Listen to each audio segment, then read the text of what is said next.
What's going on, guys? Ryan here. For those of you who don't know me and it's your first time here, I want to welcome you personally to my channel, a chill place to talk about movies, TV shows, and theme parks. And if you want to talk more about that with me, go ahead and click on that subscribe button now. You know you want to. For those of you who saw my last video, it was for the reaction trailer to Rocket Man that was just released. And I was in my older apartment, and as you can see, I'm in my new place now, set up the way I wanted to. So this channel is looking to be the way I'm hoping it to be. But a quick side note here before we get started. If anyone here is interested in Halloween Horror Nights and talking about the houses they have every year, or the Marvel Cinematic Universe and the future of where it's going, I do have 2 videos I plan on making on these 2 things. So if you're interested in that, I do suggest you subscribe. So it looks like we recently got an announcement for The Haunting of Hill House. It has been renewed for a 2nd season, and it's going to be an anthology, and looks like the 2nd season is going to be called The Haunting of Bly Manor. Today though, I'm sticking to Shirley Jackson's original source material and talking to you about all the adaptations that have been made on screen and in TV. We got 3 of them, not just the TV show, and today what I'm doing are ranking these from the worst to the best. So let's start off with number 3. None of this is real. Oh, it is real. Coming in at number 3 is 1999's version of the novel called The Haunting. Now this one I saw when I was 14 years old. And you know, when you're a kid, almost anything is entertaining, and you don't base it off of how the film is made and what went wrong, and you don't look at the little mistakes. We don't know any better. But growing up, I see like this movie has not really aged well at all. And it's an unfortunate shame too, being that it's based off of such a great Gothic novel. And it's directed by Jean de Bont, who directed Speed and Twister, 2 personally good movies in my opinion. You have a good cast of Liam Neeson, Catherine Zeta-Jones, Owen Wilson, and Lily Taylor. The funny thing about this version of The Haunting is that this one is closer to the source material than the Netflix series one is. Whereas in the book, it is focused on a group of people who go to a home, which is the Crane's house, and that's where they experience the hauntings, and it is led by a doctor who's trying to figure out the paranormal. In the book, he's trying to do that. The special effects have not aged well at all. Very, very bad when you look at it again, and just some of the scenes and some of the writing is just so, it was just kind of laughable. But it makes sense for if you're watching this as a kid growing up in your teens and you watch this movie at that time in the 90s, it was entertainment. It was a popcorn flick. And I like I said, I remember loving it, but now I look at it as it's such a mess, and you know, it's just, I don't own that movie and I don't think I ever will, but this is definitely the worst one out of the 3 adaptations. Next up, number 2. You don't have to worry now, sweetie. That really bad dream? Of course I'd wake you.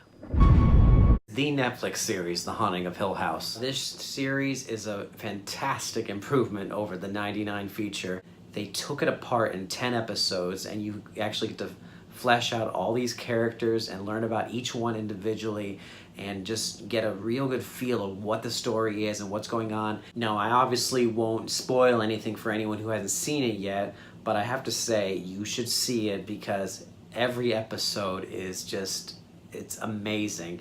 Everything from the special effects to the acting's great, the storyline. There's creepy moments in almost every single episode. I have to say, my fiance, she watched it a few nights while I was at work, and she said she was like scared for most of the night before I came home. And it has such an effect even on me, because I've said before that I don't get really scared by stuff that's made these days. It takes a lot to really creep me out, and this show creeped me out pretty good. I personally don't see a lot of flaws with this show.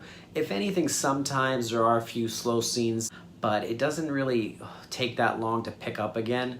There's always something to talk about, always something is going on.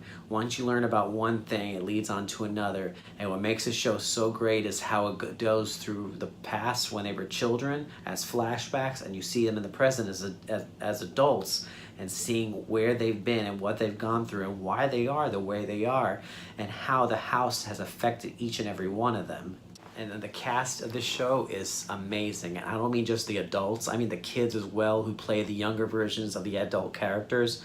they look just like him. It is amazing. And the creator of the show is Mike Flanagan, not the creator of the book, of course, but the creator of the workings of this show. He directs pretty much every episode of it, and I think he's intending on doing the sequel, the next season of the show as well. I just gotta say, if you love shows that have the horror, gothic type elements along with certain drama with families, and you learn a lot about each character, this show is for you. I guarantee it. Once you start watching, you will not want to stop. And like I said, I am excited for the next season. And now we come to number 1, and that is the 1963 version of The Haunting.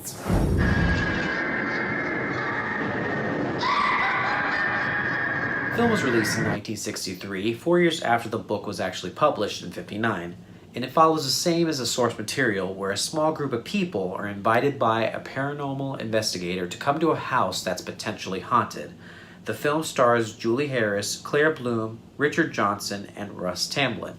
Now I know what some of you are thinking, he picked an old movie over that great TV show. But hear me out for 1 second. This film, it's considered one of the greatest horror films of the 20th century, though a lot of people may not know about it as much compared to like The Exorcist or Halloween or Scream or any of those other horror movies. What makes this movie so special is that it drives the terror in us of things that we don't see. Like a comparison for me would be to like the movie Jaws, where you don't see the shark most of the movie, so you're in your mind, you're thinking of something even more terrifying. In this movie, you don't really see at all what is terrorizing these people in this house, and all you see are doorknobs turning by itself and footsteps and people talk. You hear whispers, people yelling. Just, it's all about what you're seeing that's moving by itself and just hearing these noises, and that's the real terror, because you don't know what it is that's actually terrorizing these people. What I appreciate about this movie though is the filmmaking and how it was made.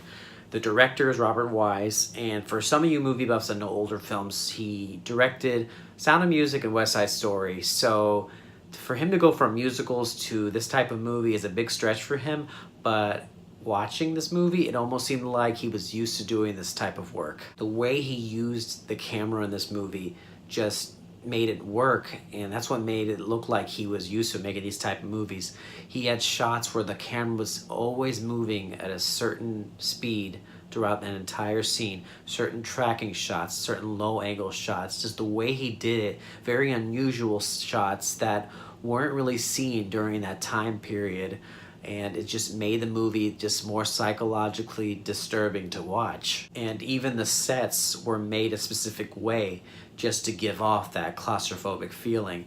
Most of the parts of the home were lit up, even in the corners, along with the ceilings. Every part of that room, of the sets of the home, were given ceilings made a certain way just to give off that claustrophobic feeling. It is a lot better made than the 99 version, and it is different from the TV version, but what I like about this one more is just that it's a classic film. It's what started it all. It's what really the rich source material of the book comes from. And so guys, that was my ranking for The Haunting of Hill House adaptations. I hope you enjoyed this, but I want to hear from you all. Tell me in the comments below, have you seen all 3 of them? Which ones have you not seen yet? And if you have seen them all, how would you do your ranking? As always guys, I appreciate you watching my video and clicking on it, and I hope you all have a great week, and I hope you look forward to hearing from me again. But in the meantime, this is Rye the Movie Guy saying see you at the movies.